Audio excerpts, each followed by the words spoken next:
हाँ बच्चों, good morning भाई। स्वागत है आपका लेक्चर नंबर 22 में। कल उत्परिवर्तन के बारे में अपन ने पढ़ लिया था। डिफरेंट टाइप ऑफ म्यूटेशन जो है वो अपन ने देख लिए थे। ठीक है, आज अपन म्यूटेशन के कारण पहले देख लेते हैं, इसके बाद Hardy Weinberg equilibrium, Hardy Weinberg सिद्धांत जो आपने कहाँ पढ़ा था, उद्दीपक विकास में भी पढ़ा था, उस पर भी एक नज़र डालेंगे क्योंकि कुछ न्यूमेरिकल यहाँ भी दिए गए हैं। म्यूटेशन उत्परिवर्तन के कारण वो फैक्टर जिनकी वजह से उत्परिवर्तन पैदा होता है क्या कहलाते हैं? म्यूटाजन कहलाते हैं। ठीक है, तो क्या बोलते हैं? म्यूटेशन के कारणों को म्यूटाजन कहते हैं भैया। अब ये जो म्यूटाजन्स हैं ये विकिरणीय रेडिएशन हो सकता है, रासायनिक केमिकल हो सकते हैं, प्रतिजैविक एंटीबायोटिक्स भी हो सकती हैं। विकिरणों की बात करें, आयोनाइजिंग और नॉन आयोनाइजिंग, ये दो प्रकार की रेडिएशन होती हैं। अल्फा, बीटा, गामा, एक्सरे, ये क्या कहलाती हैं? आयोनाइजिंग रेडिएशन कहलाती हैं। इनकी वजह से उत्परिवर्तन हो सकता है। नॉन आयोनाइजिंग अल्ट्रावायलेट रेज कहलाती हैं। केमिकल म्यूटाजन की अगर बात करें तो मस्टर्ड गैस जो है वो केमिकल म्यूटाजन है। उसके अलावा LSD हो गया, DDT हो गया। इस LSD और DDT इनकी फुल फॉर्म देख लें आप, क्या है? LSD का मतलब lysergic acid diethyl amide, lysergic acid diethyl amide. ठीक है, और DDT का मतलब है डाइक्लोरो डाइफिनाइल ट्राइक्लोरोएथेन।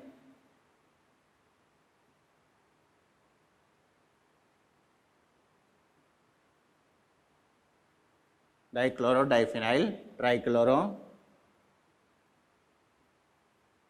एथेन। ठीक है जी, तो मस्टर्ड गैस एक केमिकल म्यूटाजन है।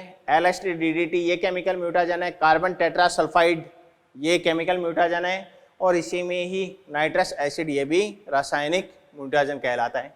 एंटीबायोटिक्स में 3 नाम याद रख लेना, नियोमाइसिन, स्ट्रिप्टोमाइसिन और केनामाइसिन। ठीक है, तो ये क्या बन जाते हैं? ये विभिन्न प्रकार के म्यूटाजन बन जाते हैं जिनकी वजह से क्या पैदा होता है? उत्परिवर्तन पैदा होता है, म्यूटेशन उत्पन्न हो जाता है। ठीक है, अब अपन बात करते हैं किसकी? हार्डी विनबर्ग लॉ की। ठीक है, इसको मिटा दें, वीडियो को पॉज करके नोट डाउन करें। किया?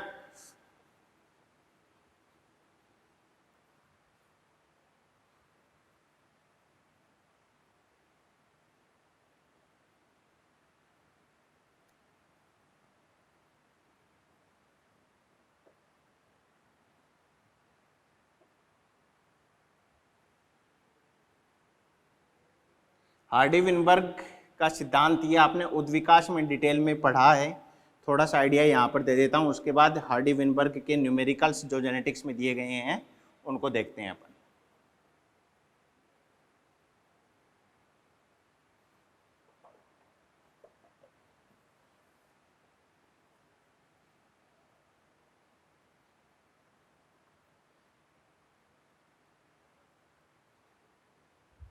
हार्डी विनबर्ग सिद्धांत।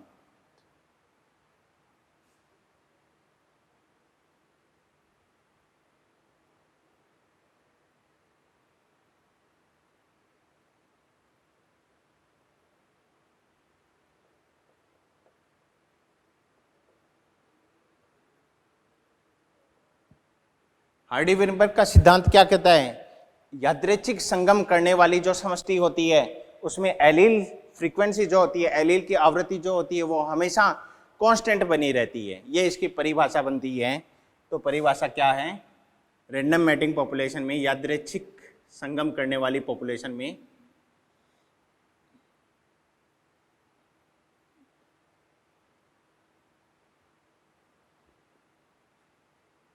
यादृच्छिक संगम करने वाली समष्टि में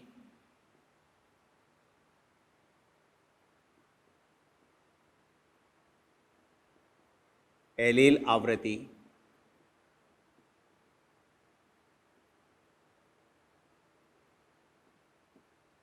स्थिर बनी रहती है।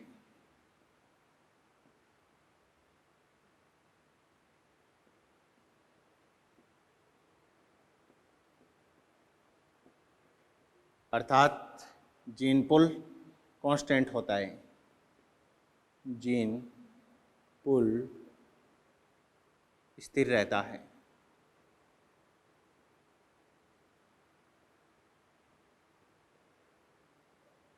जीन पुल क्या है? किसी भी समष्टि में कुल जीनों का व उनकी एलीलों का योग ही क्या कहलाता है? जीन पुल कहलाता है। जैसे इस क्लास में 150 बच्चा बैठा है और उन 150 बच्चों के साथ में एक मैं भी हूँ, तो यहाँ पर जितने भी सजीव हैं उन सभी सजीवों की कुल जीन और उनकी एलील, इनका योग ही क्या कहलाता है? जीन पुल कहलाता है। तो क्या बोलेंगे? Sum total of all gene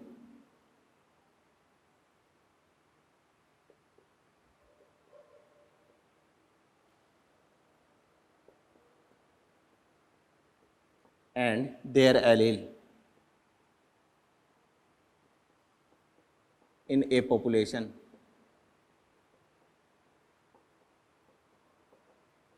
किसी समष्टि में कुल जीनों व उनकी एलीलों का योग ही क्या कहलाता है? जीन पुल कहलाता है। अब ऐसा कब संभव हो सकता है? जब इस समष्टि में कोई जीन प्रवाह नहीं हो रहा हो, बाहर से कोई जीन नहीं आए या यहाँ से कोई जीन बाहर नहीं जाए, तो ये क्या हो सकती है? स्थिर हो सकती है। यहाँ पर क्या नहीं हो? कोई जीन माइग्रेशन, जीन का स्थानांतरण नहीं हो, यहाँ पर कोई भी जीनी विचलन नहीं हो, जेनेटिक ड्रिफ्ट नहीं हो, यहाँ कोई उत्परिवर्तन नहीं हो, कोई म्यूटेशन नहीं हो, ये कोई नेचुरल सिलेक्शन यहाँ अगर अप्लाई नहीं हो तो भी ये कांस्टेंट बना रह सकता है। और इसके लिए ज़रूरी क्या है? समष्टि का आकार क्या होना चाहिए? बड़ा होना चाहिए। अरे पढ़ा हुआ है ना सब कुछ, उद्विकास में डिटेल में पढ़ाया जाता है इसको, ठीक है।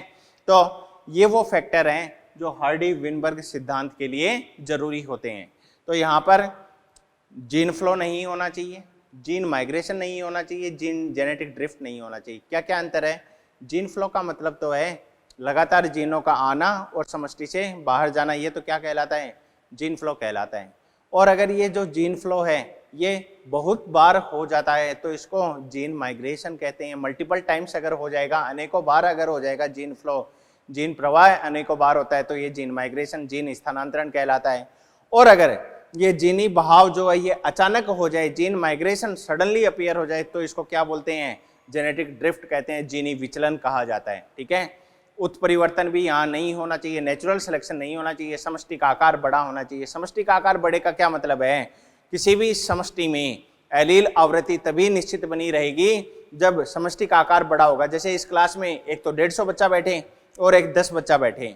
अब 10 बच्चा बैठा है, उसमें से 2 बच्चा उठकर बाहर चला गया, तो मेरे को पता लग जाएगा कि यहाँ पर एलील की फ्रीक्वेंसी चेंज हुई है, यहाँ पर बच्चे जो हैं उनकी संख्या कम हो गई है। लेकिन यहीं अगर 150 बच्चा बैठा रहेगा तो मुझे पता नहीं लगेगा कि उनमें से 2 बच्चा उठकर बाहर चला गया है क्या। तो समष्टि का आकार बड़ा होगा तो उसमें अगर जीनी प्रवाह या जीनी भाव जो है वो हो भी जाता है तो उसका कोई भी प्रभाव नहीं पड़ता है समष्टि के ऊपर। तो इसके लिए जरूरी कंडीशन क्या है? इसके लिए पहली बात है क्या नहीं होना चाहिए? नो जीन फ्लो, जीनी बहाव नहीं होना चाहिए। दूसरी कंडीशन है नो जीन माइग्रेशन,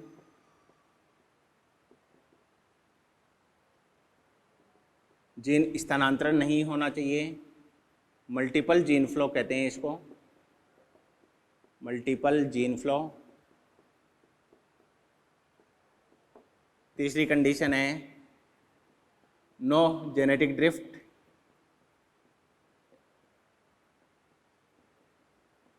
जीनी विचलन नहीं होना चाहिए।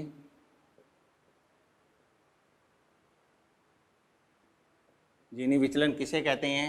अचानक उत्पन्न हुआ जीनी स्थानांतरण, अचानक उत्पन्न जीनी स्थानांतरण।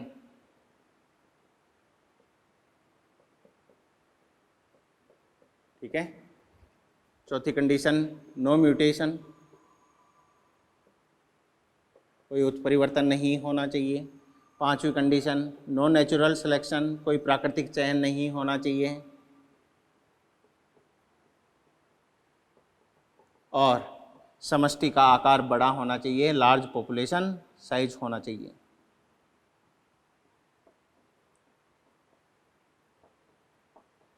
लार्ज पॉपुलेशन साइज भी होनी चाहिए। क्या बात समझ में आ गई? ये 5 कंडीशन अगर लगेंगी तो समष्टि जो है उसका जीन पूल जो है वो कांस्टेंट बना रहेगा। और एक्चुअल में देखें तो प्रकृति में ऐसी कोई समष्टि है ही नहीं जिसमें ये 5 चीज़ें नहीं होती हों। ठीक है, ये तो लार्ज पॉपुलेशन साइज तो इसके लिए एक फैक्टर हो गया, लेकिन ये 5 कंडीशन है जो ऐसी कोई समष्टि पॉसिबल ही नहीं है। इसका मतलब है वास्तव में हार्डी वेनबर्ग का जो सिद्धांत है ये एप्लीकेबल होता ही नहीं है, लेकिन ऐसा इन्होंने माना है कि एक आदर्श समष्टि वो होती है जिसमें कोई जीनी बहाव नहीं हो, कोई जीनी स्थानांतरण नहीं हो, कोई जीनी विचलन नहीं हो, कोई उत्परिवर्तन नहीं हो, कोई प्राकृतिक चयन उसमें नहीं हो। तो वास्तव में तो ऐसी समष्टि संभव नहीं है।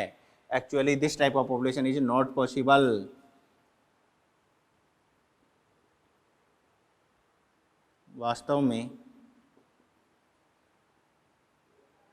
इस प्रकार की समष्टि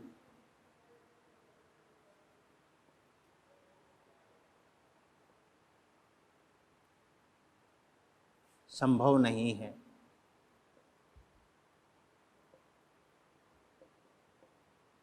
ठीक है भैया, अब इसको हार्डी वेनबर्ग का जो सिद्धांत है ये 2 इक्वेशन के द्वारा एक्सप्रेस किया जाता है। उसमें आपको सवाल जब भी आएगा, क्वेश्चन जब भी आएगा तो आपको ये याद रखना है क्वेश्चन में एलील की फ्रीक्वेंसी, एलील की आवृत्ति की बात कर रहा है या किसी व्यष्टि की आवृत्तियों की बात कर रहा है, किसी इंडिविजुअल की फ्रीक्वेंसी की बात कर रहे हैं। एलील की फ्रीक्वेंसी तो अकेली आएगी, लेकिन इंडिविजुअल जैसे डिप्लॉयड है तो डिप्लॉयड में वो जोड़े के रूप में एलील आती हैं। बस इतना ही आपको याद रखना है। ठीक है, इसको नोट डाउन करें, इसके बाद इक्वेशन लिखते हैं बेटाएं।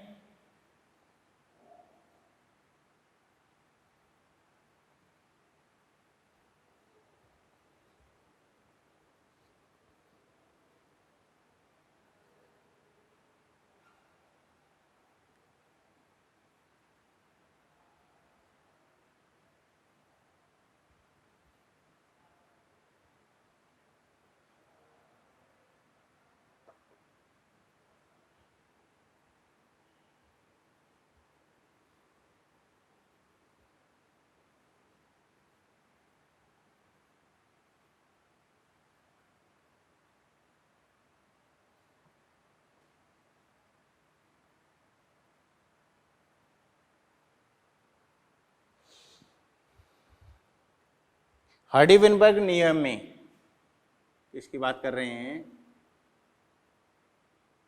हार्डी वेनबर्ग नियम की बात हो रही है। ठीक है, डोमिनेंट एलील, प्रभावी एलील, प्रभावी एलील किसके द्वारा रिप्रेजेंट किया जाता है इसको? Capital A. तो इसके लिए तो नोटेशन क्या काम में लेते हैं? पी। और अप्रभावी एलील, अप्रभावी एलील अगर हो तो इसके लिए क्या बोलते हैं? स्मॉल ए। इसके लिए क्या काम में लिया जाता है? क्यू काम में लिया जाता है। ठीक है, तो एलील की अगर फ्रीक्वेंसी की बात करें, एलील फ्रीक्वेंसी क्या होती है? कांस्टेंट होती है। एलील फ्रीक्वेंसी क्या है? कांस्टेंट, स्थिर है। ठीक है, इसका मतलब P प्लस Q किसी भी समष्टि में क्या होती है? कांस्टेंट होती है, 1 होती है। एक तो इक्वेशन ये काम में लेनी है जब एलील फ्रीक्वेंसी की बात हो। ठीक है, अब इंडिविजुअल फ्रीक्वेंसी की अगर बात कर लें तो इक्वेशन क्या आ जाएगी? इसी का ही बाइनोमियल एक्सप्रेशन आ जाती है। कहने का मतलब P प्लस Q का होल स्क्वायर अगर हो तो इसे क्या लिखा जाता है? इसे लिखा जाता है P square plus 2PQ plus Q square. इस फॉर्म में इसको लिखा जाता है। P प्लस Q क्या होता है? 1। इसका मतलब 1 का होल स्क्वायर। 1 का होल स्क्वायर क्या आएगा बच्चों? 1 ही आएगा। ये 1 किसके बराबर हो गया? P स्क्वायर प्लस छोटा p आएगा plus 2PQ plus Q square. तो दूसरी इक्वेशन ये वाली काम में लेनी है अपने को। तो 2 इक्वेशन आ गई, पहली और दूसरी। ये वाली इक्वेशन तो तब काम में लेंगे जब सवाल में एक एलील फ्रीक्वेंसी अपने को दे और दूसरी एलील फ्रीक्वेंसी पूछ ले। सवाल में कह दे प्रभावी एलील फ्रीक्वेंसी तो ये है, बताइए अप्रभावी एलील फ्रीक्वेंसी कितनी है? तो प्रभावी दिया हुआ है, इसका मतलब P दिया हुआ है, अप्रभावी पूछ ले तो 1 माइनस P कर देंगे, तो अपने पास में क्या आ जाएगा, Q आ जाएगा। लेकिन सवाल में अगर कह दें कि आप तो इंडिविजुअल की फ्रीक्वेंसी ज्ञात करो, एलील फ्रीक्वेंसी नहीं, वेस्टी की आवृत्ति ज्ञात करो, तो इंडिविजुअल फ्रीक्वेंसी में फिर इंडिविजुअल के लिए स्क्वायर फॉर्म अपने को काम में लेनी पड़ेगी, ठीक है। तो यहाँ पर क्या क्या हो गया, P और Q क्या है ये तो मैंने आपको बता ही दिया। अब ये P स्क्वायर 2PQ और Q स्क्वायर क्या है इसके बारे में मैं लिख देता हूँ। यहाँ पर जो P स्क्वायर है इसका मतलब है डोमिनेंट होमोजाइगस इंडिविजुअल है, ये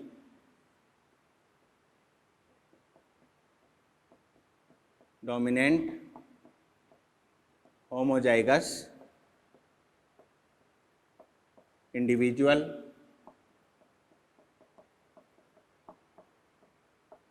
की प्रतिशतता है, ये इंडिविजुअल परसेंटेज लिख दो सीधे ही आप, तो परसेंटेज,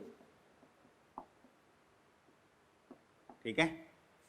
ऐसे ही Q स्क्वायर की बात करें तो Q स्क्वायर क्या हो जाएगा, ये डोमिनेंट है, ये अप्रभावी हो जाएगा, रिसेसिव हो जाएगा, अप्रभावी समयुग्मजी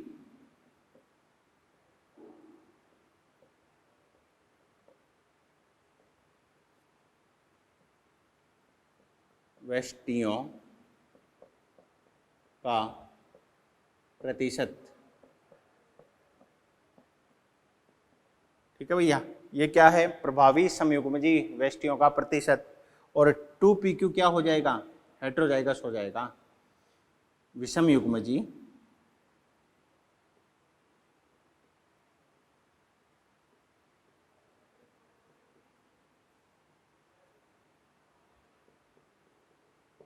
वेष्टियों का प्रतिशत, ठीक है भाई। तो ये अपना हार्डी-विनबर्ग का नियम है। अब ये एप्लीकेबल कैसे होता है वो न्यूमेरिकल के आधार पर मैं बताता हूँ। ये दोनों इक्वेशन आपको याद रखनी है, ठीक है, नोट डाउन करें इसको, फिर न्यूमेरिकल की ओर बढ़ते हैं। मिटा दें,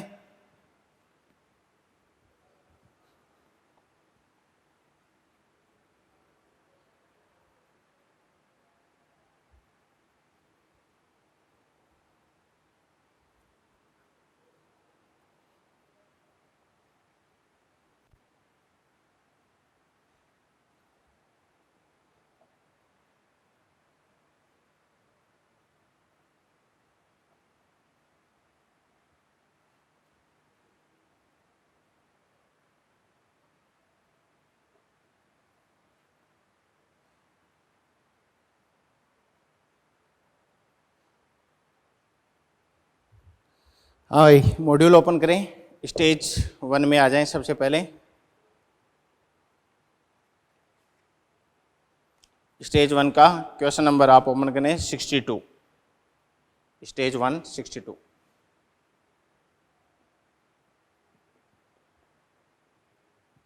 क्वेश्चन नंबर 62, ठीक है। क्वेश्चन देखें क्या है। लेश निहान रोग एक एक्स सहलग्न अप्रभावी विकार है। अब बहुत सारी डिजीज आपको दे सकते हैं, लेकिन सारे डिजीज तो याद रखना संभव नहीं है ना, कि प्रभावी कौन है अप्रभावी कौन है। कुछ एक को आपको याद रखना है जो जेनेटिक डिसऑर्डर में लिखाया जाएगा आपको। अब लेश निहान रोग एक एक्स सहलग्न अप्रभावी विकार है, इसका मतलब आपने को क्वेश्चन में ही दे दिया कि ये कैसा है, अप्रभावी डिजीज है, ठीक है, जो मानव में तंत्रिकीय क्षति उत्पन्न करता है। अब डिजीज क्या है, इसमें न्यूरॉन का डैमेज हो जाता है, ठीक है। एक समष्टि के 500 संगम के सर्वे से पता चला कि उसमें से 20 इस विकार से प्रभावित हैं। इसका मतलब एलील नहीं दे रखी हैं, यहाँ पर इंडिविजुअल प्रभावित दे रखे हैं, और प्रभावित कितने हैं, 20 हैं। अप्रभावी की वजह से क्या है, ये प्रभावित हैं। विकार कैसा है, अप्रभावी प्रकृति का है। इसका मतलब है यहाँ पर Q की बात होगी, P की बात नहीं होगी। तो इस समष्टि में सामान्य एलील की आवृत्ति कितनी होगी वो निकालनी है अपने को। अपने को क्या दे रखा है, अपने को Q स्क्वायर दे रखा है, Q नहीं दे रखा। Q का मतलब तो होता कि इस समष्टि में अप्रभावी एलील की आवृत्ति होती तो क्यों लेते, लेकिन यहाँ पर वेष्टियों की प्रतिशतता बता रखी है, और Q स्क्वायर क्या बता रखा है, 20/500 बता रखा है भैया, आया ना। इसका मतलब ये तो ऐसे चला गया, और ये 2 50 से 25 बार चला गया, तो ये क्यू स्क्वायर बराबर कितना आ गया मेरे पास में 1/25 आ गया भैया। क्यू बराबर क्या आ जाएगा अंडर रूट 1/25 आ जाएगा, और 1/25 का अंडर रूट कितना होता है भैया 1/5 कहलाता है। और 1/5 को मैं क्या लिख सकता हूँ 0.2 लिख सकता हूँ। अब मेरे से क्या पूछा है सवाल में पूछा है भैया कि समष्टि में सामान्य एलील की आवृत्ति, तो डिजीज वाली तो क्यू है ना, और सामान्य मतलब पी पूछी है, तो अपने को पता है पी प्लस क्यू बराबर क्या होता है 1 होता है। तो यहाँ से पी निकाल लो, पी बराबर क्या हो जाएगा 1 माइनस क्यू हो जाएगा। क्यू क्या है 0.2 है, तो 1 माइनस 0.2 हो जाएगा। तो पी बराबर क्या आ जाएगा मेरे पास में, इसकी आवृत्ति कितनी आ गई 0.8 आ गई। अरे बोलो भाई इजी है, तो आंसर क्या आ जाएगा ऑप्शन नंबर 2 बन जाएगा। आ जाए स्टेज सेकंड में। स्टेज सेकंड में डायरेक्ट मूव करें आप भैया। हार्डी वेनबर्ग के क्वेश्चन आगे दिए हुए हैं आपके। क्वेश्चन नंबर 112, ये तो स्टेज 1 का हो ही गया। अब आ जाओ stage 2, stage second. Question number 112 क्या बोलता है 112, देखें A1 तथा A2 दो युग्म विकल्पी हैं, एलील की बात कर रहे हैं ये, जिसमें से A1 जनसंख्या शून्य बाहुल्य रखता है। A1 जो है वो कितना है शून्य है, तो दूसरे युग्म विकल्पी का बाहुल्य क्या होगा। तो सबको पता है भैया कि P प्लस Q बराबर क्या होता है 1 होता है, और यहाँ पर दो एलील कौन सी दे रखी हैं A1 प्लस A2 बराबर क्या दे रखा है 1 है। अब A1 को क्या मान लिया शून्य, प्लस A2 बराबर कितना हो गया 1, तो A2 कितना आ जाएगा अपना 1 आ जाएगा। अरे इजी सी बात है, A1 क्या है शून्य है। अगला क्वेश्चन आए 112 हो गया। 118 पर जीन आवृत्तियों की साम्य अवस्था है, और जीन आवृत्ति मतलब एलील फ्रीक्वेंसी की बात कर रहे हैं ये, उसकी साम्य अवस्था इक्विलिब्रियम स्टेट कौन सी कहलाती है, हार्डी विनबर्ग इक्विलिब्रियम कहलाता है। अब हार्डी विनबर्ग इक्विलिब्रियम के लिए पहला ऑप्शन गलत है, क्योंकि मल्टीप्लाई की जगह क्या आना चाहिए यहाँ पर प्लस आना चाहिए। दूसरा जो है वो इस प्रकार का कोई रिलेशन बनता ही नहीं है, गलत है। चौथा उत्परिवर्तन, अपने को पता है साम्य अवस्था के लिए उत्परिवर्तन तो अनुपस्थित होना चाहिए।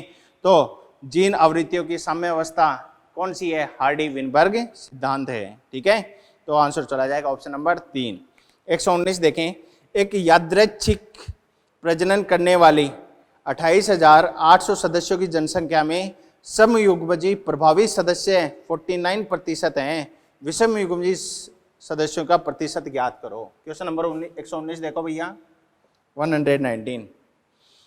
समयुग्मजी प्रभावी सदस्य दे रखा है, यहाँ पर एलील नहीं दे रखा। एलील नहीं दे रखा इसका मतलब पी और क्यू की बात नहीं करेंगे, स्क्वायर की बात करेंगे। फिर समयुग्मजी प्रभावी सदस्य दे रखा है, समयुग्मजी प्रभावी सदस्य कौन होता है, पी स्क्वायर दे रखा है। कितना दे रखा है भैया 49 दे रखा है। अरे हाँ या ना। अब डायरेक्ट परसेंटेज दे रखी है, तो आप 28,800 से इसका कुछ भी लेन देन नहीं है, वो तो एक संख्या है, केवल कंफ्यूज करने के लिए दी है। विषम युग्मजी सदस्यों का प्रतिशत क्या होगा, अपने को क्या निकालना है 2pq जो है वो ज्ञात करना है भैया, ये पता करना है अपने को। ठीक है, तो पी स्क्वायर कितना है, पी स्क्वायर है 49, हाँ या ना। तो पी कितना हो जाएगा 49% है ना, तो 49 अपॉन इसको क्या कर दो 100 कर दो, सिंपल सी बात है। तो P बराबर क्या आ जाएगा अंडर रूट ऑफ 49/100। 49 के लिए 7 आ जाएगा और 100 के लिए 10 आ जाएगा। तो P बराबर मेरे पास में क्या आ गया 0.7 आ गया। अरे बोलो भाई, यहाँ से Q निकाल लो। Q कैसे निकालोगे, P प्लस Q बराबर क्या होता है 1 होता है। तो Q बराबर क्या हो जाएगा 1 माइनस P हो जाएगा। P कितना है 0.7 है, तो यह आ जाएगा 1 माइनस 0.7। तो मेरे पास में Q क्या आ गया भैया, Q आ गया 0.3। पूछा क्या है अपने से 2pq पूछा है, तो 2pq निकाल लो, 2 आ गया। P की वैल्यू क्या है भैया, P ये रहा 0.7 इंटू 0.7। इस 0.7 को मैं क्या लिख सकता हूँ 7/10 भी लिख सकता हूँ। अरे हाँ या ना। और ऐसे ही Q को मैं क्या लिख सकता हूँ 0.3, 0.3 को मैं 3/10 भी लिख सकता हूँ। तो ये क्या आ जाएगा 7 या 21, 21 दूनी 42, तो 42/100 आ जाएगा ये। लेकिन परसेंटेज पूछा है तो मल्टीप्लाई बाई 100 कर दो, मल्टीप्लाई बाई 100 कर दिया तो 100 से 100 चला गया, तो कितना आ गया 42% आ गया भैया। अरे निकाल लोगे ना, इजी है। तो आंसर कौन सा चला जाएगा, ऑप्शन नंबर 2। 122 देखें, हार्डी विनबर्ग साम्यावस्था वाली एक जनसंख्या में निश्चित लक्षण के लिए अप्रभावी एलील, यहां पर अब एलील की बात की है, इंडिविजुअल की बात नहीं की, ठीक है। एलील का मतलब या तो पी की बात कर रहा है या क्यू की, और इसने अप्रभावी दे रखा है, इसका मतलब क्यू की बात कर रहा है। क्यू क्या दे रखा है, 0.2 दे रखा है आपको। अगली पीढ़ी के कितने प्रतिशत सदस्य प्रभावी लक्षण प्रदर्शित करेंगे, तो आप देखें 122 क्या कह रहा है, 122 नंबर का क्वेश्चन कह रहा है कि क्यू क्या है, 0.2 है, ठीक है। अब क्यू अगर 0.2 है तो अपने को पता है अगली पीढ़ी में प्रभावी लक्षण कौन उत्पन्न करेंगे, उन व्यक्तियों का प्रतिशत पूछा है, तो व्यक्तियों के लिए क्या निकालना है, P square plus 2pq plus Q square बराबर क्या होता है, 1 होता है। ये भी प्रभावी है, ये भी प्रभावी है, क्योंकि अप्रभावी एलील में अपना प्रभाव प्रभावी दर्शाएगा, पी ही दर्शाएगा। इसका मतलब ये और ये अपने से पूछ रखा है कि अगली पीढ़ी में प्रभावी लक्षण कितने प्रतिशत व्यक्ति दर्शाएंगे, ये दोनों दर्शाएंगे। तो आप क्या कर दो, 100 में से इस क्यू स्क्वायर को माइनस कर देना है। अरे प्रतिशतता पूछी है ना, तो 1 नहीं फिर 100 आ जाएगा यहाँ पर। तो पहले क्यू स्क्वायर निकाल लो यहाँ से, क्यू स्क्वायर क्या आ जाएगा, क्यू स्क्वायर आ जाएगा 0.2 का होल स्क्वायर। इसको सोल्व करोगे तो ये क्या आ जाएगा, 0.2 इंटू 0.2, और 0.2 को मैं 2/10 या 2/10 ऐसे लिख दूंगा। तो ये मेरे पास कितना आ गया, 4/100 आ गया। अरे हाँ या ना। और परसेंटेज की अगर बात करूँ तो मल्टीप्लाई बाई क्या कर दूँ, इसको 100 से कर दूँ, तो मेरे पास में क्यू क्या आ गया, ये क्या बोला है, क्यू स्क्वायर बोला है ना, हाँ या ना। तो मेरे पास कितना आ गया, ये 4%, क्यू स्क्वायर बराबर कितना आ गया, 4% आ गया। अब यहाँ अगर बात करूँ तो परसेंटेज में निकालना है तो 1 को 100 मानना पड़ेगा अपने को, तो 100 में से माइनस कर दो तो ये वैल्यू कितनी आ जाएगी अपनी, पी स्क्वायर प्लस, ये उठा रहा हूँ मैं यहाँ से, अगली पीढ़ी में ये दोनों प्रभावी लक्षण दर्शाएंगे, पी स्क्वायर प्लस 2pq बराबर कितना हो जाएगा, 100 माइनस 4%। यहाँ तो केवल एक था, यहाँ परसेंटेज की बात हो रही है तो 100 आ जाएगा, तो ये कितना आ जाएगा, 96% आ जाएगा भैया आंसर। और आंसर 96 कौन सा ऑप्शन है वो देख लें आप, ऑप्शन नंबर 4 दे रखा है, ठीक है। 124 देखें, एक यादृच्छिक संगम वाली जनसंख्या में रोग कारक अप्रभावी एलील की आवृत्ति 80% दे रखी है। जनसंख्या में वाहक वेष्टियों की आवृत्ति क्या होगी, वेष्टियों की आवृत्ति पूछी है और वाहक पूछी है। वाहक का मतलब कैरियर, और कैरियर कौन होता है, विषम युग्मजी कैरियर कहलाता है, ठीक है।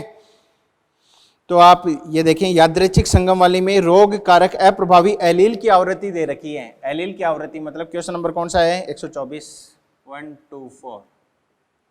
एलील आवृत्ति अप्रभावी है, इसका मतलब क्यू क्या दे रखी है आपको, 80%, और 80% को वैसे कन्वर्ट करो तो 80 बटे क्या आ जाएगा, 100 आ जाएगा। तो क्यू बराबर क्या आ गया, 0.8 आ गया भैया। यहाँ से क्या निकाल लो, P निकाल लो, P प्लस क्यू बराबर क्या होता है, 1 होता है। तो P क्या आ जाएगा, 1 माइनस 0.8 आ जाएगा। तो P बराबर मेरे पास में क्या आ गया, 0.2 आ गया, हाँ या ना। पूछा क्या है, वाहक पूछा है। वाहक कौन होता है, विषम युग्मजी वाहक कहलाता है। 2pq जो है वो क्या है, वाहक है, वाहक, ठीक है। इसका मतलब 2 और P कितना है, ये रहा 0.2, और Q कितना है 0.8। बाई 10 लगाकर इसको कैलकुलेट करोगे तो ये कितना आ जाएगा, 8 दूनी 16, 16 दूनी 32, 32% जो है वो वाहक आ जाते हैं, कैरियर आ जाते हैं। अरे जी आंसर चला जाएगा दूसरा। 125 देखें, एक यादृच्छिक प्रजनन करने वाली जनसंख्या में प्रभावी एलील की आवृत्ति कितनी दे रखी है, 0.7। 125 नंबर का क्वेश्चन है, प्रभावी एलील कितना दे रखा है, 0.7 दे रखा है, ठीक है। अप्रभावी लक्षण प्रारूप की आवृत्ति, फिनोटाइप तो कब आएगा, इंडिविजुअल में फिनोटाइप आएगा, एलील में नहीं आएगा। इसका मतलब अपने से पूछा क्या है, अपने से क्यू स्क्वायर पूछा है भैया। तो क्या कर लो, पहले तो P प्लस क्यू बराबर 1, तो यहाँ से Q निकाल लो, Q कितना आ गया, 1 माइनस P कितना है 0.7, तो Q आ गया मेरे पास में, Q बराबर 0.3 आ गया। अब मेरे से पूछा क्या है, अप्रभावी का फिनोटाइप पूछा है, इसका मतलब इंडिविजुअल में आएगा फिनोटाइप, तो एलील फ्रीक्वेंसी की बात नहीं करनी है, यहाँ पर इंडिविजुअल फ्रीक्वेंसी की बात करनी है, क्यू स्क्वायर की बात करेंगे। क्यू स्क्वायर कितना आ जाएगा, 0.3 का होल स्क्वायर आ जाएगा, और 0.3 का होल स्क्वायर में 3 × 3/10 और लगा दो इनके, क्योंकि 0.3 आएगा ना, 0.3 × 0.3, 0.3 को मैं 3/10 लिख सकता हूँ, तो ये कितना आ गया, 9/100 आ गया। 9/100 का मतलब कितना हो गया, 0.09। ये क्या आ जाती है मेरे पास में, इसकी आवृत्ति आ जाएगी, ठीक है, 0.09। कौन सा, ऑप्शन नंबर 2। अरे इजी है। तो ये भैया हार्डी विनबर्ग इक्विलिब्रियम की बातें होती हैं। बात करते हैं किसकी, वंशावली विश्लेषण, पेडिग्री एनालिसिस की, ठीक है, ये नोट डाउन कर लेना समझने के लिए। हाँ बच्चों, वंशावली विश्लेषण की बात करते हैं, इसके 3 थ्योरेटिकल पॉइंट आपके सामने लिख दिए हैं मैंने। क्या है वंशावली विश्लेषण और कहाँ आवश्यकता पड़ती है वंशावली विश्लेषण की। तो मेंडल की बातों को जब पुनः खोजा गया, रीडिस्कवरी जब हुई मेंडलिज्म की, तो उस दौरान जो लक्षणों की वंशागति हो रही थी, उन लक्षणों की वंशागति को मानव में देखने के लिए जो है वो फिर ये वंशावली विश्लेषण, इस प्रकार का पेडिग्री एनालिसिस अपनाया गया। क्योंकि मटर में जो अपन प्रयोग कर रहे थे कि सेल्फिंग करवा दी, उससे फिर वो पौधा प्राप्त कर लिया, इस प्रकार की सेल्फिंग जो है वो किस में संभव नहीं है, मानव में संभव नहीं है।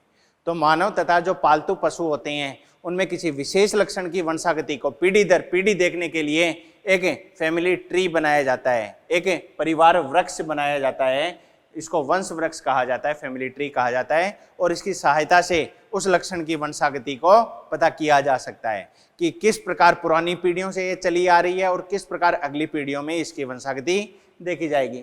तो विशेष लक्षण की वंशागति के संबंध में वंश के इतिहास का अध्ययन क्या कहलाता है, वंशावली विश्लेषण कहलाता है। ये तो परिभाषा बन गई किसकी, पेडिग्री एनालिसिस की। इस प्रक्रिया में वंश वृक्ष में एक विशेष लक्षण का पीढ़ी दर पीढ़ी क्या किया जाता है भैया, अध्ययन किया जाता है। जो अभी बात मैंने आपको बताई है, मानव अनुवंशिकी में, ह्यूमन जो जेनेटिक्स है उसमें इसका क्या उपयोग है, में इसका अध्ययन विशेष लक्षण या अपसामान्यता या कोई रोग का पता लगाने में किया जाता है कि अगर कोई रोग पीढ़ी दर पीढ़ी चला आ रहा है तो वो अगली पीढ़ी में नर में जाएगा या मादा में जाएगा, या कितना चांस है कि उससे संतति प्रभावित होंगी। तो ये सारा पता किससे किया जाता है, पेडिग्री एनालिसिस से किया जाता है। अब इस पेडिग्री एनालिसिस में जो वंशावली विश्लेषण है, इसमें कुछ प्रतीक काम में आते हैं, कुछ चिन्ह काम में आते हैं, उन चिन्हों की बात करते हैं अपन, ठीक है। साइन फॉर पेडिग्री,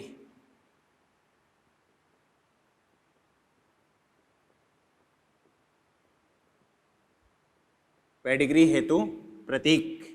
पहला है, अगर इस प्रकार का डब्बा दिखाए आपको, इसका मतलब होता है नर, और गोला दिखाए तो गोले का मतलब होता है मादा, ठीक है।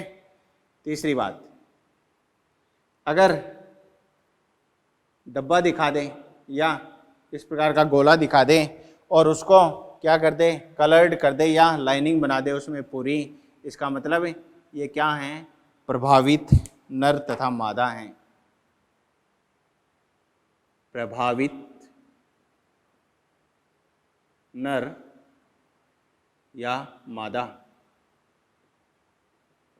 ठीक है। और अगर इस प्रकार का चिन्ह दिखाए जो ना तो डब्बा है और ना ही गोला है, इसका मतलब लिंग अज्ञात है, इसका अज्ञात लिंग,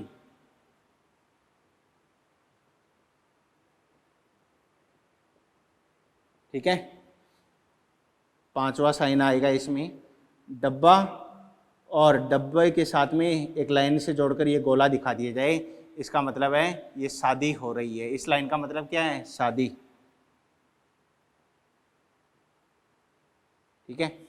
और अगर डब्बे तथा गोले के बीच एक लाइन नहीं, कितनी लाइन दिखा दे, 2 लाइन दिखा दे, इसका मतलब है ये रिश्तेदार हैं, आपस में निकट संबंधी हैं, इसको कॉन्जेन्ग्यूनियस मैरिज कहा जाता है, निकट संबंधियों के बीच शादी कहा जाता है, इसको क्या बोल देंगे, रिश्तेदारों के मध्य शादी।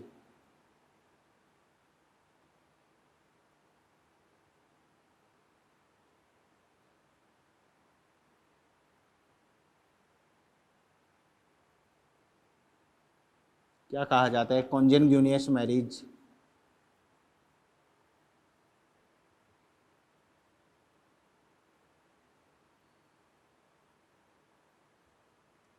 ये नीचे वाला नाम भी याद रखना है आपको, ठीक है। नंबर 7, कैसा चिन्ह दिखाए?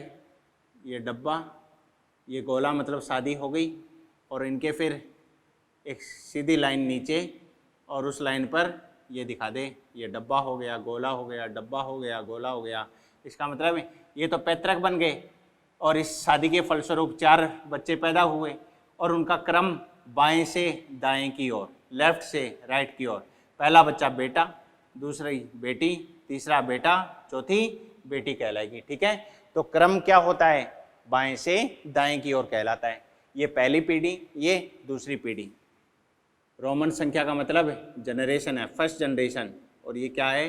सेकंड जनरेशन है, ठीक है। तो इस प्रकार अगर चलेंगे तो पीढ़ी हैं, और इस प्रकार का मतलब इन पैतृकों के ये 4 संततियां हैं, ठीक है। तो ऊपर तो कौन हो गए? ऊपर पैतृक, और नीचे कौन हो गए?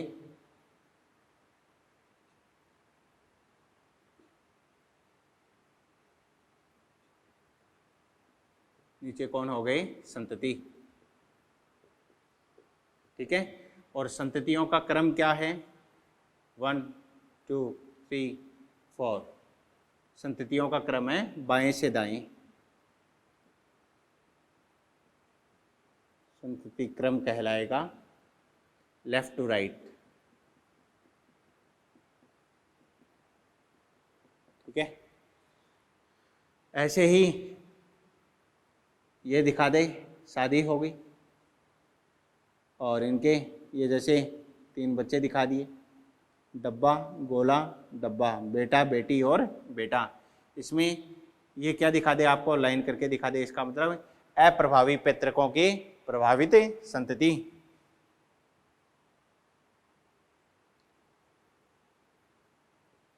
अप्रभावी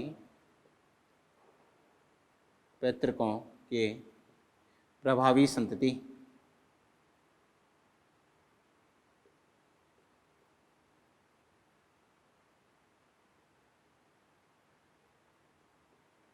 प्रभावी संतति, ठीक है। एक साइन ऐसा भी देता है,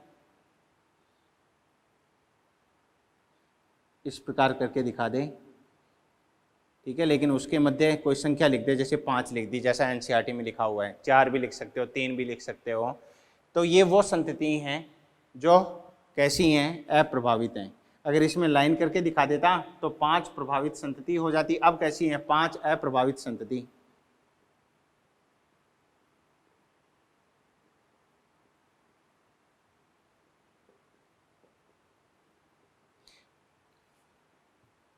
एक साइन ये तो प्रभावित हो गए, और कई बार ऐसा भी दे दिया जाता है, आधे में लाइन दिखाई जाती है या फिर इस गोले के बीच में बिंदी दिखाई जाती है। इसका मतलब ये वाहक है, इसका मतलब होता है वाहक,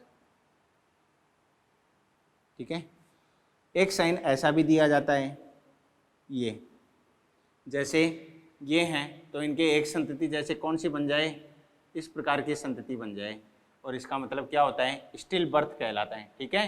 तो इन पैतृकों की एक संतति ऐसी है जिसकी गर्भ में ही मृत्यु हो गई है, स्टिल बर्थ कहा जाता है इसको, ठीक है। तो यहाँ से मिटा रहा हूँ मैं, और इस साइन का मतलब क्या होता है? स्टिल बर्थ, स्टिल बर्थ, गर्भ में ही मृत्यु,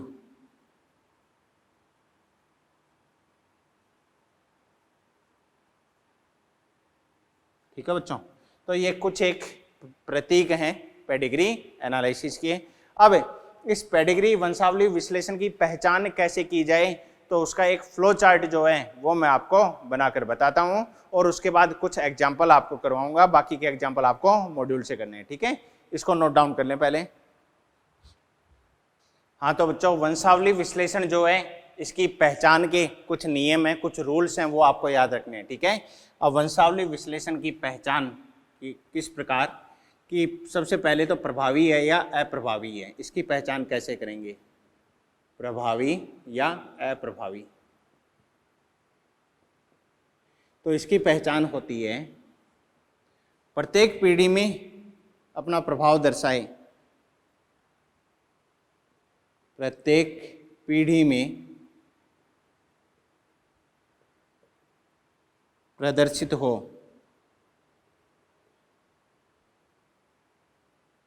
अगर लक्षण प्रत्येक पीढ़ी में प्रदर्शित होगा इसका मतलब ये प्रभावी है,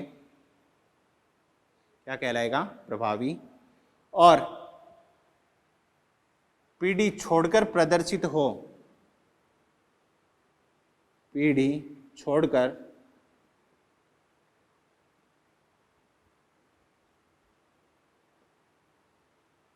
लक्षण प्रदर्शित हो।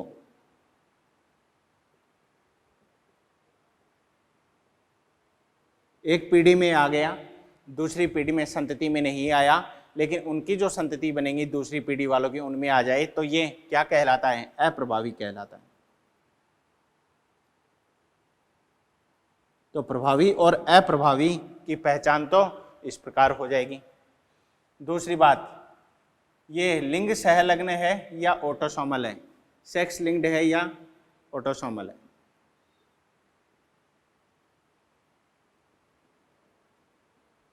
ऑटोसोमल या सेक्स लिंक्ड, इसका कैसे पता चले, इसका पता चलेगा लगभग बराबर संख्या में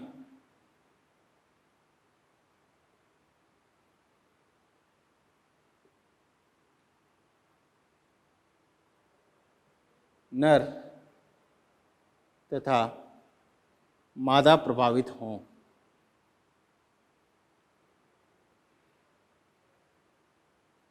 मादा प्रभावित हों तो ये क्या बन जाता है, ये ऑटोसोमल कहलाता है।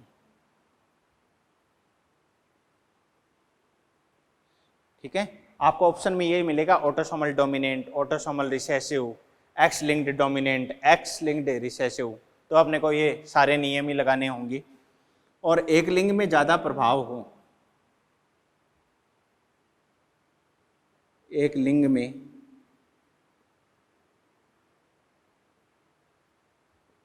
अधिक प्रदर्शित हो,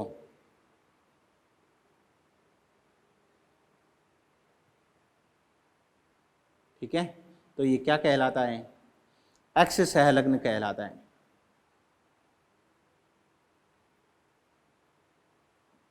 अब एक्स सहलग्न दो प्रकार का हो सकता है, एक अप्रभावी हो सकता है एक्स सहलग्न अप्रभावी, और दूसरा एक्स सहलग्न प्रभावी कहला सकता है।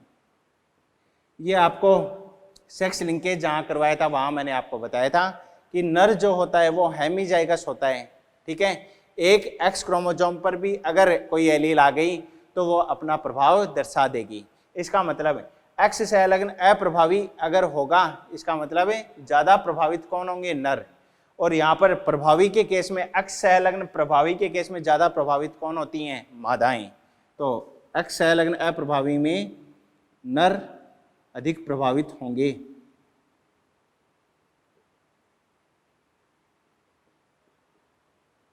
नर अधिक प्रभावित होंगे और एक्स सहलग्न प्रभावी में मादा अधिक प्रभावित होंगी।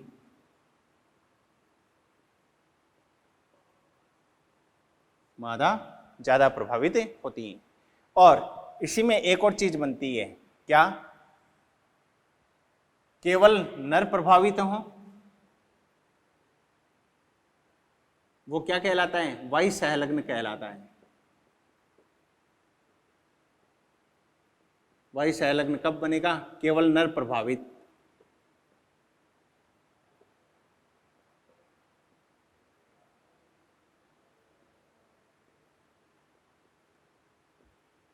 याद करो, जैसे पिता एक्स वाई, ये माता एक्स एक्स। अब अगर वाई पर कोई जीन पाई जा रही है, जैसे डिजीज के लिए डी पाई जा रही है, ठीक है, डी का मतलब डिजीज, रोग की स्थिति है कोई। अब ये वाई हमेशा किस में जाएगा, बेटे में ही जाएगा, एक्स वाई यहाँ पर ही ये पहुँचेगा। इसका मतलब है पिता से अगर पिता में जाता है और फिर यहाँ से अगले बच्चों में जाता है तो ये क्या कहलाता है, वाई सहलग्न कहलाता है, ठीक है।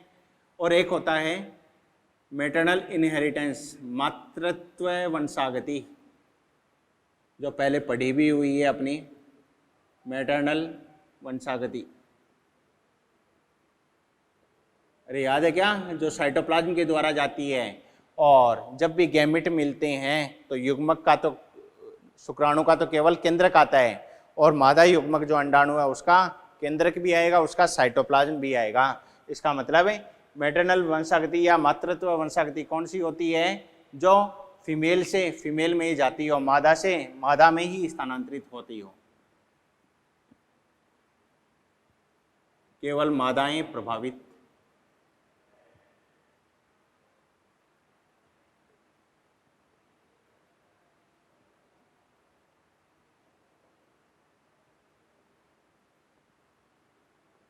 केवल मादाएं प्रभावित होंगी तो ये क्या कहलाएगा, ये मैटरनल इनहेरिटेंस कहलाता है, ठीक है बच्चों। तो ये नियम है। अब इस नियम का एप्लीकेशन क्या है, कैसे अप्लाई होंगे, तो कुछ पेडिग्री मैं आपको बनाकर दिखा रहा हूँ, और 3 से 4 पेडिग्री आपके मॉड्यूल में भी दी गई है, उनको आपको सॉल्व करना है। यहाँ पर जो मैं आपको कुछ पेडिग्री बताऊंगा, 6 पेडिग्री, उनको मैं सॉल्व करके बताता हूँ आपको, ठीक है। पहले इसको नोट डाउन कर लें। हाँ बच्चों, पेडिग्री एनालिसिस चल रहा था, अपना वंशावली विश्लेषण चल रहा था। कुछ एक पेडिग्री आपके सामने मैंने बता दी है, ठीक है। जो नियम बताए हैं उन नियमों को याद रखना ही है। आ जाएं, देखें क्या क्या है इसमें। पहली वाली पेडिग्री देखें, ये विवाह हो गया, इन दोनों के बीच में पेरेंट्स बन गए। अब इनके बच्चे कितने हैं, 1 2 3 4 5 6। ये इस फैमिली का बच्चा नहीं है, ये तो बेटी है, इस बेटी का विवाह इस बेटे से हुआ है, तो ये बेटा कहाँ से आया, दूसरी फैमिली से आया भैया, आया ना। तो ये बेटा इन दोनों का क्या बन गया, दामाद बन गया ना। अरे ह्यूमन वाले रिलेशन ही लगाने हैं यहाँ पर, ठीक है। तो ये क्या है, इन दोनों का दामाद है। इस डब्बे का ये डब्बा क्या लगता है, ससुर लगता है। इस डब्बे का ये गोला क्या लगता है, सासू लगती है भैया। अरे बोलो, समझ गए। हाँ, इस प्रकार से पेडिग्री बनानी है। तो आप सबसे पहला नियम देखो, क्या हर पीढ़ी में व्यक्त हो रही है ये लक्षण, या पीढ़ियां छोड़कर चल रही है। तो पहली पीढ़ी ये रही, दूसरी ये रही, तीसरी पीढ़ी ये रही। पीढ़ियों का मतलब ये एक दूसरी पीढ़ी है, ये पहली पीढ़ी है, ठीक है। तो पहली पीढ़ी में लक्षण है, दूसरी में नहीं है, तीसरी में लक्षण आ रहा है। इसका मतलब है ये कैसा है, प्रभावी या अप्रभावी। पीढ़ी अगर छोड़ेगा तो अप्रभावी बनेगा। इसका मतलब है पीढ़ी छोड़ रहा है, पीढ़ी छोड़ रहा है। अब इसको आगे मैं स्किप जनरेशन लिखूंगा, समझ जाना, स्किप जनरेशन, पीढ़ियां छोड़ रहा है।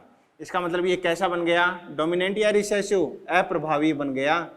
ये रिसेसिव बन गया, अप्रभावी,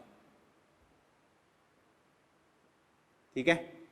अब अप्रभावी 2 प्रकार हो सकता है, या तो ऑटोसोमल हो जाए या फिर कैसा हो जाए, सेक्स लिंक्ड, ठीक है। अब सेक्स लिंक्ड में भी वाई लिंक्ड और एक्स लिंक्ड 2 हो सकते हैं, लेकिन वाई लिंक्ड के लिए जरूरी होता है पिता से सभी बेटों में जाना चाहिए, लेकिन सभी बेटों में तो नहीं गया, इसलिए वाई लिंक्ड तो नहीं है। अब ये एक्स लिंक्ड है, एक्स लिंक्ड में डोमिनेंट है या रिसेसिव है, याद करो। नर हेमिजाइगस होता है एक्स सहलग्नता के लिए। इसका मतलब है नर ज्यादा प्रभावित किस में आते हैं, इसमें नर ही प्रभावित आ रहे हैं। तो ये कैसा है, एक्स लिंक्ड रिसेसिव है। बेटियां ज्यादा प्रभावित किस में होती है, एक्स लिंक्ड डोमिनेंट में। तो ये अप्रभावी बन गया।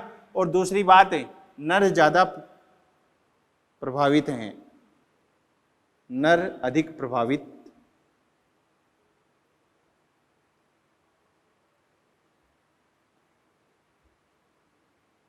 नर अधिक प्रभावित हैं। तो ये क्या बन जाएगा, अप्रभावित तो पहले ही बन गया क्योंकि जनरेशन छोड़ रहा है, और नर ज्यादा प्रभावित है, तो ये कैसा हो गया, एक्स सहलग्न। तो इस पूरी पेडिग्री को क्या नाम दूं मैं, एक्स सहलग्न अप्रभावी बन जाएगी। अरे ऐसे ही पता करना है अपने को, ठीक है। दूसरी वाली देखो, मेल अफेक्टेड लेकिन मदर अफेक्टेड नहीं है, 4 बच्चे हैं। इन 4 बच्चों में दोनों बेटियां अफेक्टेड हैं। इसके बाद मदर अफेक्टेड है और इसमें देखें 2 बच्चों में ये ट्रेट का इनहेरिटेंस देखा जा रहा है। अब आप देखें पीढ़ी छोड़ रहा है क्या, पहली पीढ़ी में ट्रेट आ गया, ये दूसरी पीढ़ी है इसमें ट्रेट आ गया, ये तीसरी पीढ़ी है इसमें भी ट्रेट आ गया। इसका मतलब है स्किप जनरेशन नहीं है, not skip generation, not skip generation, पीढ़ियां नहीं छोड़ रहा, इसलिए कैसा है, डोमिनेंट है। ठीक है, क्या लगभग बराबर संख्या में नर और मादा प्रभावित हैं? नहीं, फीमेल ज्यादा अफेक्टेड आ रही हैं भैया। यहाँ पर पीढ़ियों में देखें 2 फीमेल अफेक्टेड है, यहाँ पर 1 मेल 1 फीमेल अफेक्टेड है। अगर लगभग बराबर संख्या में नर व मादा प्रभावित आते तो इसको ऑटोसोमल कह देते। अब ये कैसा बन गया, एक्स लिंक्ड डोमिनेंट बन गया। और याद करो एक्स लिंक्ड डोमिनेंट में, एक्स सहलग्न प्रभावी में ज्यादा अफेक्टेड कौन होती हैं, फीमेल होती हैं। तो ये कैसा हो गया, x linked, x linked dominant ये बन गया। ठीक है, और यहाँ पर एक और चीज याद रखना, ट्रिपल डी रूल भी लग रहा है। फादर अफेक्टेड तो सभी बेटियां अफेक्टेड, फादर अफेक्टेड नहीं है तो सारी बेटियां अफेक्टेड नहीं है, कुछ में ट्रेट आएगा कुछ में नहीं आएगा, तो ट्रिपल डी रूल भी लग रहा है। अरे भैया ये सारे रूल प्रोबेबिलिटी के अनुसार लगा के देख लेना, गड़बड़ नहीं हो जाए। ये पेडिग्री वैसे बच्चों को हार्ड लगती है, लेकिन एक बार ये नियम याद कर लिए ना तो फिर एप्लीकेबल कर दो, सबको कुछ नहीं है। ठीक है, अब ये तीसरा देखो, पेडिग्री तो समझ में आ गई, पेरेंट्स थे, इनके ये 4 बच्चे हो गए, पहली बेटी की शादी हो गई, इनके फिर 3 बच्चे हैं, तीसरे लड़के की शादी हो गई, उनके फिर कितने हैं, 5 चाइल्ड यहाँ पर बन जाते हैं, 5 बच्चे बन जाते हैं। क्या पीढ़ियां छोड़ रहा है, क्या पहली में ट्रेट नहीं है, दूसरी में है, तीसरी में ट्रेट नहीं है, चौथी में है, इसका मतलब स्किप जनरेशन है, स्किप जनरेशन। और पीढ़ियां छोड़ने का मतलब डोमिनेंट या रिसेसिव, रिसेसिव। क्या बराबर संख्या में नर व मादा प्रभावित हैं? यहाँ पर देखिए एक मादा प्रभावित है, एक नर प्रभावित है, तो बराबर संख्या में नर व मादा प्रभावित है, तो ये कैसा हो गया, ऑटोसोमल रिसेसिव हो गया। ठीक है, अगर आप इसको कहते हैं कि ये सेक्स लिंक्ड रिसेसिव है, एक्स सहलग्न अप्रभावी है, तो इसको अगर मैं एक्स सहलग्न अप्रभावी मानूं, जैसे वर्णांधता, कलर ब्लाइंडनेस एक्स सहलग्न अप्रभावी है, और अप्रभावी ये फीमेल अप्रभावी कब बनेगी, एक्सी, एक्सी ये कंडीशन आएगी तभी तो इसमें ट्रेट आएगा ना। ये कलर ब्लाइंड बनी है, इसका मतलब ये कंडीशन आई है।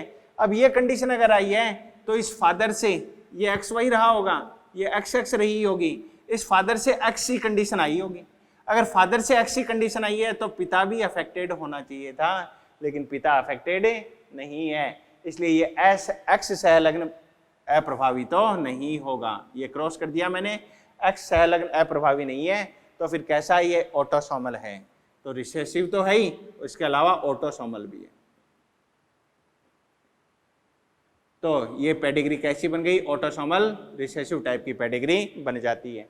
यहाँ देखें आप, ये एक फैमिली ट्री है, यहाँ से ट्रेड चालू हुआ है तो इसी की बात करनी है। ये दूसरी फैमिली तो आपको कंफ्यूज करने के लिए दी गई है, इसमें ट्रेड का इनहेरिटेंस है ही नहीं, ये तो केवल कंफ्यूज करने के लिए है भैया। मदर अफेक्टेड है, इसके 2 बच्चे अफेक्टेड हैं, फिर ये फादर अफेक्टेड है तो इसके ये 2 बच्चे मेल और फीमेल अफेक्टेड हैं। क्या ऑलमोस्ट इक्वल नंबर में मेल और फीमेल, यहाँ देखें सेकंड जनरेशन में एक फीमेल एक मेल, एक फीमेल एक मेल, ऑलमोस्ट इक्वल नंबर में मेल एंड फीमेल अफेक्टेड हैं। क्या स्किपिंग ऑफ जनरेशन है, क्या पहली पीढ़ी में ट्रेट है, दूसरी पीढ़ी में ट्रेट है, तीसरी पीढ़ी में भी ये विशेषक ये लक्षण पाया जा रहा है, इसका मतलब ये कैसा बन गया, not skip generation, not skip generation, पीढ़ियां नहीं छोड़ रहा है, तो ये कैसा बन जाएगा, डोमिनेंट। अब डोमिनेंट सबको पता है, एक्स लिंक्ड डोमिनेंट हो सकता है या वाई लिंक्ड डोमिनेंट हो सकता है, वो सॉरी एक्स लिंक्ड डोमिनेंट हो सकता है या ऑटोसोमल डोमिनेंट हो सकता है। एक्स लिंक्ड डोमिनेंट की अगर बात करो तो इसको आपको क्या लिखना पड़ेगा, एक्स डी एक्स, ये कंडीशन लिखनी पड़ेगी। अगर ये कंडीशन आएगी तो फिर ये कंडीशन क्या बनेगी, एक्स डी वाई, ये कंडीशन बनेगी। अगर ये फादर एक्स डी कंडीशन रख रहा है तो ये इसका बेटा अफेक्टेड कैसे हुआ, क्योंकि फादर से तो केवल वाई ही तो आगे गया है, ये डोमिनेंट ट्रेट तो इस बेटे में पहुंचना ही नहीं चाहिए, इसका मतलब ये x link dominant condition satisfy नहीं होगी, तो फिर कंडीशन कौन सी होगी, ऑटोसोमल डोमिनेंट, ये ऑटोसोमल हो जाएगा, ऑटोसोमल। और ऑटोसोमल डोमिनेंट में almost equal number of male and female affected, almost equal number of male and female affected, इसलिए इसको क्या बोल दिया, ऑटोसोमल डोमिनेंट कह दिया। क्लियर है। नंबर 5 में आ जाए। यहाँ पर एक और चीज देख लेना, इसको एक्स लिंक डोमिनेंट बोलोगे तो ट्रिपल डी रूल लगना चाहिए। ट्रिपल डी रूल का मतलब है डैड अफेक्टेड तो सारी बेटियां अफेक्टेड होनी चाहिए थी, लेकिन सारी बेटियां तो अफेक्टेड है ही नहीं, गलत हो गई बात। ठीक है, अगली बात यहाँ आ जाए, फादर अफेक्टेड है, दूसरी जनरेशन में देखें जितने भी बेटे हैं वो अफेक्टेड हैं, लेकिन यहाँ मदर से इनहेरिटेंस आगे होगा तो कोई भी बच्चा अफेक्टेड नहीं है। तो फादर से सभी बेटों में इनहेरिटेंस हो रहा है तो ये क्या कहलाता है, वाई लिंक्ड इनहेरिटेंस कहलाता है। क्या बोलते हैं, वाई सहलग्न वंशागति ये कहलाती है। तो पेडिग्री आसानी से पहचान ली। नंबर 6 देखें, मदर अफेक्टेड है और सेकंड जनरेशन में बेटी अफेक्टेड है और इस बेटी से फिर ये 3 बच्चे हैं। अब ये मत बोलना मेरे से ये 3 बच्चे कहाँ से आए, इनका पिता तो है ही नहीं। अरे अंडरस्टूड सी बात है, भगवान से वरदान थोड़ी मांगे है इस मादा ने। अरे भाई ये 3 बच्चे अगर इसके पैदा हुए हैं तो बिना पिताजी के आगे क्या नहीं आए ना, इसका मतलब अंडरस्टूड सी बात है फादर तो है। अगर मैंने नहीं भी दिखाया है तो फिर आपको मानना है कि फादर तो है, क्योंकि ऐसी पेडिग्री भी आपको दे सकता है। ये मत कह देना क्वेश्चन बोनस हो गया, बोनस वोनस कुछ नहीं है भैया। तो मदर अफेक्टेड हो गई तो ये दोनों बेटियां अफेक्टेड हो गई, तो फीमेल से फीमेल में आ गया, फीमेल से वापस फीमेल में आ गया, तो ये इनहेरिटेंस कैसा कहलाता है, ये इनहेरिटेंस मैटरनल मातृत्व वंशागति कहलाती है, मैटरनल इनहेरिटेंस कहलाता है। अरे कोई दिक्कत है? तो ये अपने अलग अलग पेडिग्री मैंने आपको करवाई है। अब मॉड्यूल में 3-4 पेडिग्री और भी दी हुई है, एनसीईआरटी में 2 पेडिग्री हैं, उनको भी आप जो है प्रैक्टिस के रूप में ये सारे नियम लगाकर करना है आपको। ठीक है बच्चों, तो ये आज का अपना लेक्चर नंबर 22 जो है वो यहीं खत्म होता है। कल एक प्रोबेबिलिटी का फॉर्मूला अपन स्टार्टिंग में देखेंगे, उसके बाद जेनेटिक डिसऑर्डर की बात करते हैं। Okay, thank you.